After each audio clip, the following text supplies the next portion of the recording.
Zillow did a market forecast where they forecast, the headline was Zillow turns bearish, as in overall they're projecting a 1.7% decline in home values over the entire United States over the next 12 months. Where does Albuquerque fall into this? And what I found is, of the top 200 markets in the country, Albuquerque was ranked 13th for home price forecasts for the next 12 months, for the next year. Help, I need some guidance. Help, selling and buying. Help, I need some real estate. Help. So it's like after Easter. It's Easter Monday when we're recording here, 2025, and you'll be hearing this on Tuesday morning. Tracy, it's another episode of Albuquerque Real Estate Pod, episode 532, and I had a couple things I posted over the week that I wanted to chat about, and what do you have for us this week, Tracy? Well, we're going to talk about the Parade of Homes this weekend and next weekend, the Homes of Enchantment Parade. New home builders that share the houses they built, usually just for the parade. So we're going to talk about that. And I have a featured community for this week. Great. We're going to talk luxury Placitas homes. Great. And these are my topics. I've got Zillow home value forecast. A lot of that came out. There's a lot of national news around that, and I wanted to talk about it, how it affects Albuquerque and what it means for Albuquerque. There's also, I wanted to go into a little more about down payment assistance programs. I know, we work everything from the first-time home buyer to the luxury homes. You're a luxury home specialist, Tracy, in Real Broker, but these down payment assistance programs are something pretty unique for a lot of people that can take advantage of it. So I wanted to give a little bit of detail on that. Sorry, I have to interrupt. It's sort of funny because this afternoon I'm going to be showing condos in Northeast Albuquerque starting at $120,000. So yes, I am a member of Real Broker's luxury division, and I know that market really well. But I also am selling condos at the lower end. Speaking of luxury homes, let's just talk about this. So on Thursday last week, we were in Santa Fe, and I spoke in front of some realtors talking about market data, believe it or not, and how to talk about real estate market data and educate your clients about real estate market data and information. But it was fascinating to be in Santa Fe. It's only an hour away, but it's like a world apart, right? Because homes in Santa Fe, I think the median list price is about $800,000. And compare that to Albuquerque, it's like 400 and something. We were talking to a custom home builder there, and they're building homes that are costing the buyer about $1,000 a square foot. And that doesn't include the land cost. Exactly. Which was the first question when they said $1,000 a square foot, right? We said, well, that includes the land, right? No, that's without the land. Yeah. And so in what we're finding here in Albuquerque on a just a production kind of standard home, closer to $300 a square foot for construction costs here in our market. So it's a very different market. Even, production type homes in Santa Fe are starting at about $500,000 compared to maybe $325,000, $350,000 here in Albuquerque. So again, very, very different real estate markets. It was just interesting. And of course, the other thing that was really cool, Tracy, is there were a couple people talking about vacation markets in real estate. You want to go into that a little bit? Sure. So we had Tara from Angel Fire, Taos, Red River. She has offices in all those areas, or people that she works with in all those areas. And she was talking about, being a realtor in markets that are primarily vacation markets, and some of the challenges, some of the joys. A lot of times, the buyers aren't in a hurry. It's very often a second home. So they can look every time they come to town for a couple of years, or, they're usually not, I have to be in by a certain date. And then we had Pete from Breckenridge, Colorado, also a very much vacation resort type clientele, and he had similar things to say, but it was very interesting. His average price was a couple million, right? Well, the median list price, when I looked it up, of all the homes that are on the market right now, and of course a lot of those are condos in Breckenridge, was $1.3 million. Yeah, I think they said that something like 3 million for not condos was Yeah. the median.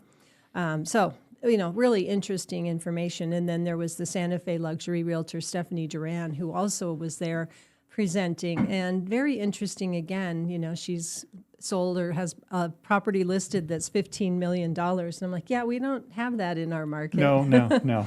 But, she was talking about the expense that goes into marketing a property like that. So Yeah, it's quite yeah. interesting. It was pretty fascinating, just really taking a deep dive into that whole luxury world. The thing that was interesting for me is I got the call from the TV station KOB a couple weeks ago asking about, okay, how have the tariffs affect the real estate market in Albuquerque?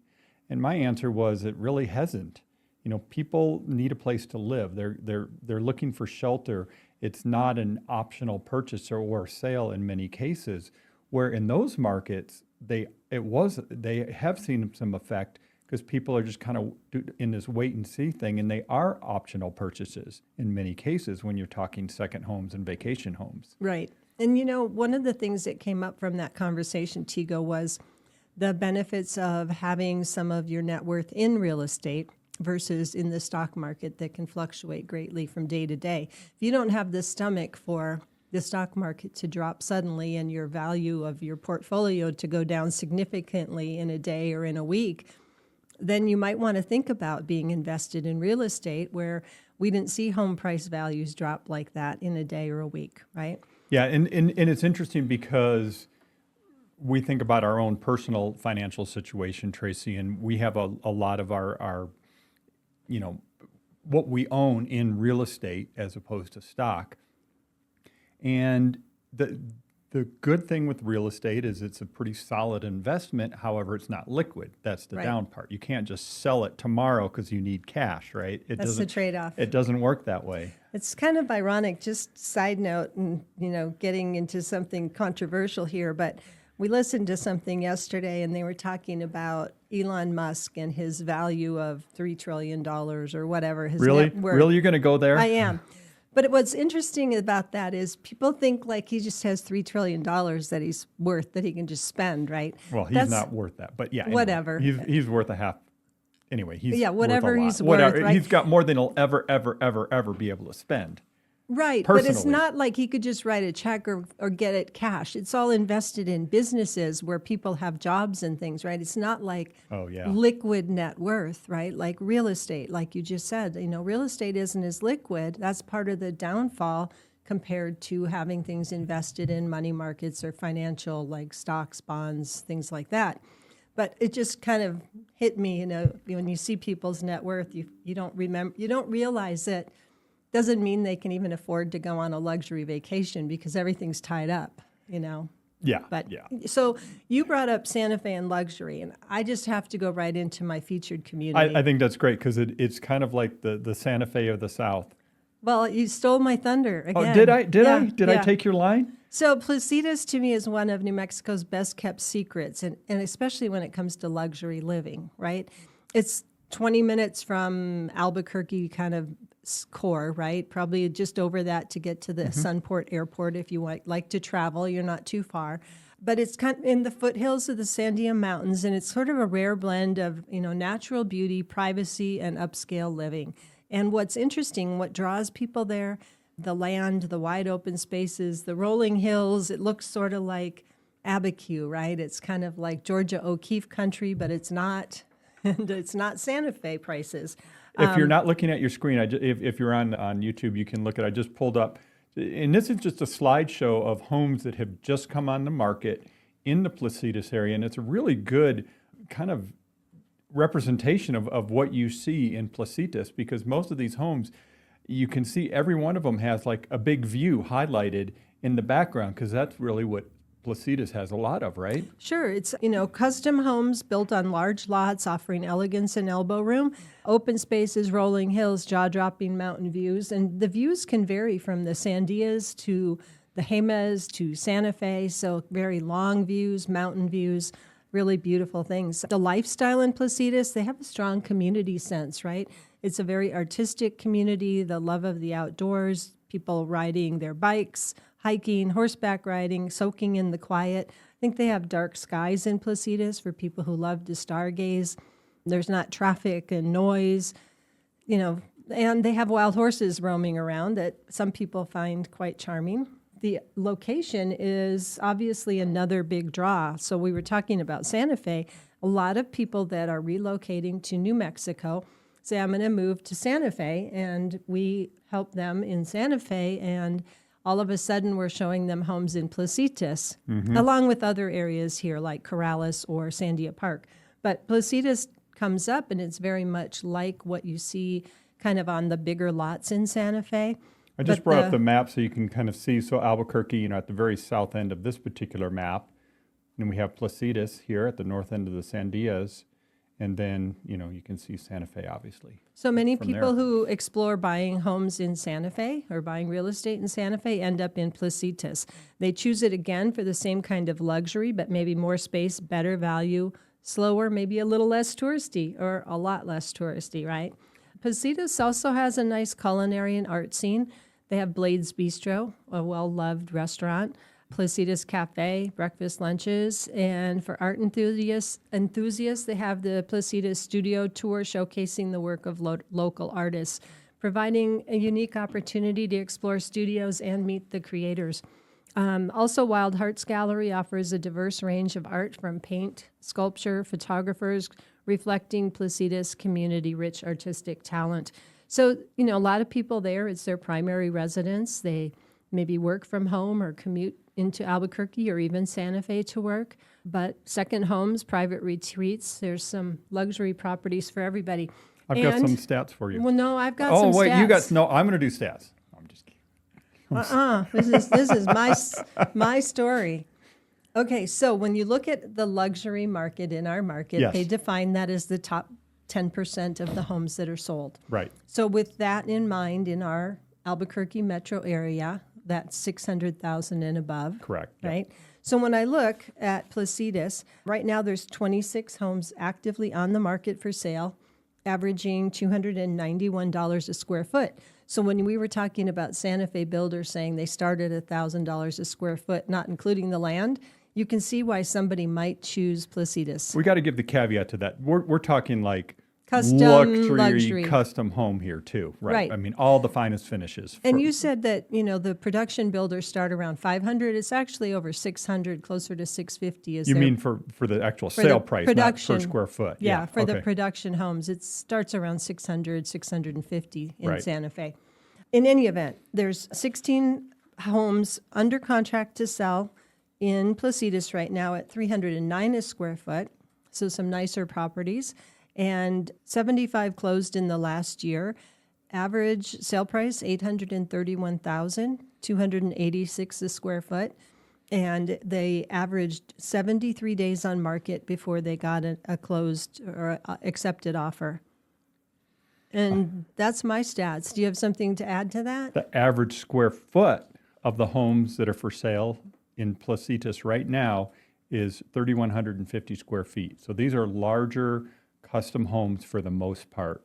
And when I say larger, I mean larger in overall, Metro Albuquerque area for sure. So Right. yeah, it's definitely something to check out. It's interesting because I know you and Jane and other people on our team have shown people homes in the East Mountains and Placitas on the same day. Same day. It's a big day. Because, something like Paco or San Pedro Creek on the east side of the mountains, it's a very similar terrain. And actually, as the crow Custom. flies, they're not too far away from San Pedro Creek to Placitas, right? Right. San Pedro Creek and Estates, San Pedro Creek Overlook and Paco communities are on the Turquoise Trail, Route 14, North 14, on Yeah. the way to Santa Fe. So some people wanting the Santa Fe, they go south on 14 Right. to that area for custom luxury The homes. back road to Santa Fe. The most scenic, beautiful little drive there can be, right? Yeah, Stop at yeah.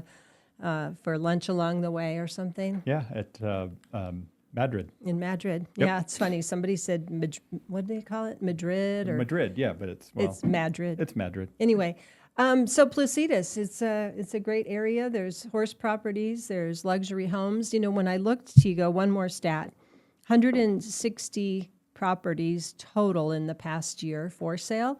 119 of those were above the 600,000 price point. Yeah. So Yeah. the majority, that's over Majority what, are luxury two-thirds are homes. luxury Yeah. homes. Yeah. But, there's not a production neighborhood that I can think of in Placitas. There isn't a community of production built. It's pretty much either a manufactured home from the 1970s, where it used to be the cheap place to live, to some of the properties that aren't luxury custom. Well, but and I most of understand them, the history of Placitas. It was a artist, let's call it hippie kind of Commune. community kind of place back in the 70s, is my understanding. Maybe somebody can give us a little more backstory on that. But give us your story on Placitas. That's what I've heard. But most of the homes there are somebody bought the lot, hired their own builder, and built a custom home. So that's Placitas. All right. I want to jump over to this story. Zillow did, I'm going to pull up the story here. So Zillow, who does home price forecast. So we all know who Zillow are, right? It's the largest, real estate website in the country, and they post listings, but they do a lot of economic work as well regarding housing. And every month they do a market forecast where they forecast, okay, what are prices going to do in the next month? And then what are we expecting I said prices. It's a very important distinction. Home values, not prices, what home values are going to be a year from now. And the headline was Zillow turns bearish, as in overall they're projecting a 1.7% decline in home values over the entire United States over the next 12 months. And so, of course, that got a lot of people talking, at least in my world. And my friend Lance Lambert, who runs this company called Resi Club, he put together this chart. It's an interactive chart. I've got it online if you're online. And if you hover over the different areas here, you can kind of see, well, let me just get to the brass tacks here. Okay, where does Albuquerque fall into this? And what I found is Albuquerque, of the top 200 markets in the country, Albuquerque was ranked 13th for home price forecasts for the next 12 months, for the next year, right? And they're only forecasting like a 0.5% increase in home values in the next 12 months. And that's for all homes that exist, not just homes on the market? Correct. That's the distinction too. It's not just price. There will be a difference between how much home values go up, sold or unsold, versus how much prices go up. So I know I'm getting a little wonky there. Go ahead, Trace. Well, I'm just curious. There's other cities in New Mexico like Las Cruces, Santa Fe. What are we seeing? So Las Cruces, they're calling flat. El Paso, they're calling basically flat. Let's see. Taos are showing they're calling a decline. I always got to do a caveat. I always try to just look at the top maybe 100 or 200 areas and markets in the country, because if you start getting into these smaller markets, it's a much harder thing to do. But let's look at what they said for Farmington. 3% drop is what they're forecasting. Roswell, 6% drop. So some of these other, again, you didn't outlying hit markets. Santa Fe yet? Oh, I didn't get Santa Fe. Where's Santa Fe? There it is. They're saying 1.6% drop in home values. Right. Again, that's not homes for sale. Correct. That's of all homes, because of they all have a homes. value on every home across America. It's an amazing algorithm and data set that they have, for sure.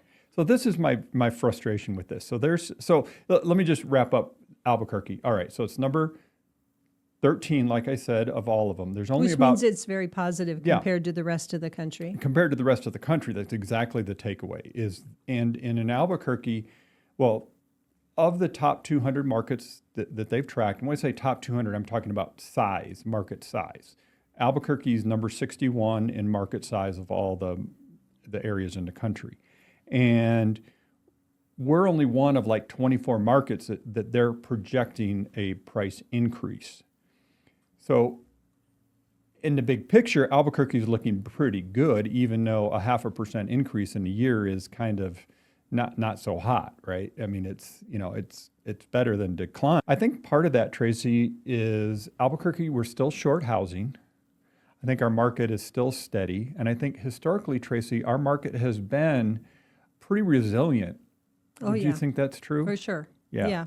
And Well, we've got, stable employment, good jobs, great reasons to live in our area for Yeah. sure. Yeah. Okay, well, thanks for that, Tego. Yeah, no, it's just a takeaway there. And I posted a little bit more on that on my Facebook. If you want to check it out, it's Tego Venturi. You can find me on Facebook. I'm always So posting this- market stuff there. Speaking of that, this is our podcast. Yeah. Feel free to like, share. What is it? Yeah. it's- Follow? No, subscribe. Subscribe. On YouTube. Okay. Subscribe. I do that every show, don't I? I know I'm you do. like, I I know. don't know. I know. Okay, I guess we're going to talk about the Parade of Homes. Yes, Parade of Homes. Yay. It's that time of year. So, Tego, a long time ago, when we were practically first dating and had little kids, little toddlers, we would go to all the Parade of Homes and we would dream about building our home and Yep. look at what was in style and meet different builders. And we ended up building a custom home when we chose a builder, and it was great. And we still live in that home 23, Yep. 24 years later. Yep. Yeah, it was 2001 we moved in. Yep. So, Parade of Homes is a lot of fun. If you like to go to open houses and things, the Parade of Homes is home builders who build homes to showcase what they do and latest and greatest. Very often there's a buyer that's actually behind that home, but some of them know. And they open them up and the builders are on site so you can meet them and talk to them about what they do and how they work as builders. So that's this coming weekend and next weekend, Friday, Saturday, Sunday. We can get you information on that. They have a signature builder, Twilight Luxury Homes. They have a home in the valley that's $1,950,000 or something that is going to be in the parade. So interesting to see. I would love to go out, Tego, and look at the home, go down a little bit, the Twilight or the Fellowship Homes in Nature Point. I don't know if you remember, but I sold a lot of lots in Nature Point when it was brand new. So tell people where Nature Point is if they're not familiar. Nature Point is east on I-40 through the canyon, on the other side of the Sandias and Manzanos, but barely off I-40, just on the south side, just about after you get through the canyon. About Cedillo exit, right? About at Cedillo exit. Yeah. It's a gated community. The lots are like an acre and a half and maybe up to 2 or 3 acres. So if people want to go out and look at homes in this parade, and I've got the list all the homes pulled up here. How many do we have here? We've got It's a big parade. 24 homes. Yeah, 24 I homes. think 1 or 2 aren't quite done, so they won't be open. Yeah. But We've got we have a custom, map. but we have production. We have a whole mix, right? Right. Some of them are, Santa Fe, Pulte Homes, and locally Twilight, a few of them. There's a home in Mesa del Sol, and we actually have a house listed as of today in Mesa del Sol. So hopefully when you go visit Mesa del Sol, we'll have ours open too. Placitas has some, East Mountain, Santa Fe. So lots of different builders to look at. So the Homes of Enchantment Parade website, when you look for it, it's a little confusing. You have to get to the right one to actually find a map. Yeah, I got to let somebody know because when you go to it, if you just go to homesofenchantmentparade.com, there's nothing there. You have to do /home to actually And I found see. it completely different. And Yeah, I don't know. have You- /home in mine at all. your, But your Google search must have been different than anyway, mine. But pick out some homes that are exciting to you and plan a Saturday, Sunday, or Friday and go do a tour and enjoy the beautiful builders that we have in our community and homes and be inspired. Awesome. Sam, can you unshare for a second? I want to pull something up here. I want to talk about buyer programs. I want to talk about down payment assistance, closing cost assistance for not just first-time home buyers, but specifically first-time home buyers, and some of the programs available. So there's organization, that's probably a better word, called Housing New Mexico, also known, it falls under the Mortgage Finance Authority of New Mexico, which is I guess a pseudo-state agency. Gosh, I don't even know, Tracy. I'm embarrassed. I I'm don't not know really that. sure where it comes from. Yeah, but if you go, you can see they have all State different funded. programs here on the website, anything from rent, homelessness, development programs, helping develop both multifamily and home, single-family homes. They've got tax credits, all kinds of stuff. But I want to focus on the home buyer programs that are available. And if we come to the mortgage programs, there's basically a few different programs, and it's confusing. That's one of the frustrating things with this. So they have what they call the First Home and First Down program. And this gives you, it's basically their loan program. Oh, I got to open this as a PDF. Let me see if that shows up. There we go. There's a flyer. It kind of gives you an overview of what it is. But let me just give you the summary here, Tracy. So the first loan program is a program where you can basically purchase a home as long as you have $500 of your own funds going into the deal. That's the bare minimum. You have to have at least a 620 credit score, and there are income limits. So like a family of two, I think it's $90,000, something like that. So you can't make too much money or you don't qualify for the program. Most people would qualify. But then they have this thing called the First Down program, and it's up to 4% of the sales price toward your closing costs. And down payment, right? Well, exactly, and that's what that is. So it's up to 4% of the sales price toward closing costs and down payment. Now that is a repayable loan. They have another program that I think people get confused about. It's called Home Now, and that one actually gives certain people. Let me open that up. If you qualify, there is definitely a financial qualification here. This is for for low income, definitely low income. But basically, you can get an additional $7,000 for closing costs, down payment, and if you stay in the home for 10 years, it's forgiven. Da da da da. Yeah. Yay. So, I mean, the takeaway here is there's some great programs out there. I've talked about the targeted area program and ad nauseum, I think, and what's available there for certain neighborhoods in that program, which is amazing. People just need to understand there are paths to home ownership that they may not know are available. So again, we go from luxury to first-time home buyers. So I was just going to say that, Yeah. Tego. We take care of everybody. So yeah. So anyway, that was my highlight of the week, and I wanted to address that again, Tracy. Great. So we had some interesting weather over the holiday weekend, and we happened to be out in the East Mountains, and we were in probably 8 inches of snow for the day. We were in the Manzanos. When we say East Mountains, we always think about North. the Sandias, but we were south in the Manzanos. Yep, in the foothills, very much so, right? Yep. Right next to the National Forest out by 4th of July Canyon. Yep. Such a beautiful area. I don't think there's a lot of opportunities for people to own cabins or second homes out there, but what a fun place, so close to Albuquerque if people were looking for, they're sort of close to in-town getaway. I think a lot of people think about the Jemez, or Chama or other places, but don't think about right there. Yeah, and it's interesting. I mean, that south of Tijeras all the way down to Tejique there in the Manzano community, and it's a whole different thing to check out. I think people may not have explored it, and it's a great opportunity. Now, people that ride motorcycles or bicycles, they all know about it. All know about the road. Yeah, off-roading. Yeah. Well, we know sure. some realtor friends that have young kids, and they live on 40 acres down that way, and they commute to town regularly, and they just love it. It's like getting out of town. It's just like, for me, sometimes if I can choose taking Rio Grande Boulevard versus Coors or I-40 to get to the northwest part of Albuquerque, I take Rio Grande because it's peaceful. There's no stoplights. It just gives your mind time to unwind and low stress. Yeah. Yeah. So I get it. Set your cruise control at 25 and just go. Or if maybe your car I will hear do it. more. A lot of cars won't even do 25. One last thing, Tracy. Sam, go ahead and bring up the screen here. I just want to give a quick look at the weekly market data, just where we're at in our market and what's going on. I think it's important because there's a lot of noise out there right now. And, we talked about the Zillow forecasting home price decline nationally, but not locally. But let's just look what's going on in the market. Right now, the Market Action Index, which is an indicator of supply versus demand, as well as basically are we a buyer's market or seller's market, we're still indicating a seller's market overall.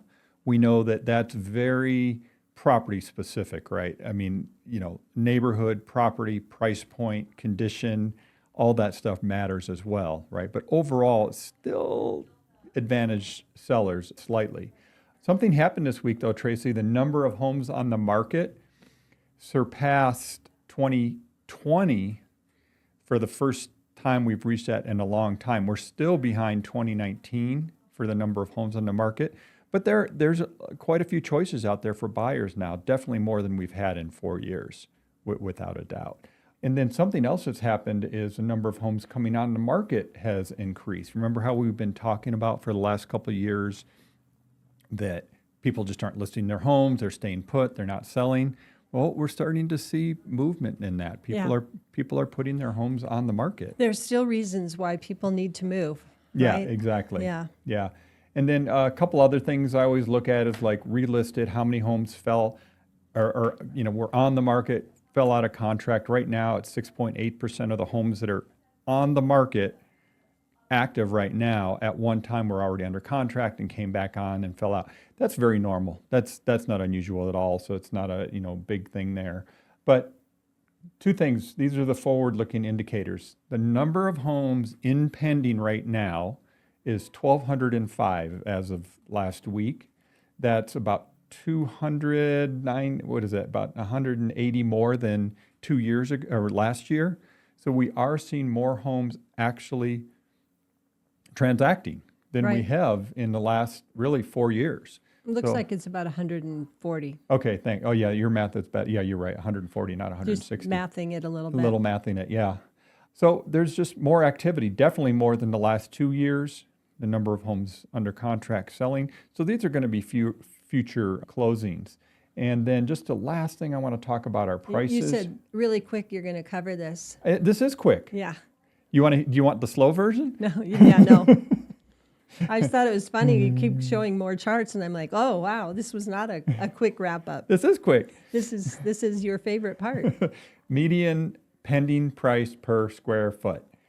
This is one of my favorite charts now. I got this about a year ago. And what we're looking at are all the homes that are under contract right now in pending. What was the list price per square foot? But then we can compare it to a year ago. So this year it's $217 a square foot. Last year it was $209 a square foot. These are future closings. These are homes that are under contract right now. Those are, yep. It's going up. Yeah, so I mean, we're 3% or so higher than a year ago, 4% higher than a year ago for the homes in pending, which just tells us we're going to see home price appreciation into at least through the middle of the year. Yep. There's really no indicator that that's not going to happen. So what I'm saying is Zillow was wrong. Yep, you're saying it's actually going to be better than what the forecast is. Exactly. Offering the best glimpse into future price appreciation. There we go. Yeah. Yep. Exactly. Well, Tracy, another episode wrapped up. We went all over the place today, but it was fun. Yeah. It was good. It was good. If you got any questions about real estate or need help with real estate in the Albuquerque area, reach out to us. We're the Venturi Group. We're with Real Broker, 505-448-8888. Any last words? 505-448-8888. Give All us right. a call. I like your Easter pink sweater that you have on today. It's very nice. Very nice. It's really not my Easter pink, I but know. okay. Yeah, it's close enough. Thanks. Take care, everybody. Thanks for watching the video all the way to the end. We appreciate you. And please click subscribe. We'll keep you updated on what's going on with real estate in the Albuquerque area and New Mexico, and of course, across the entire country. Have a great one.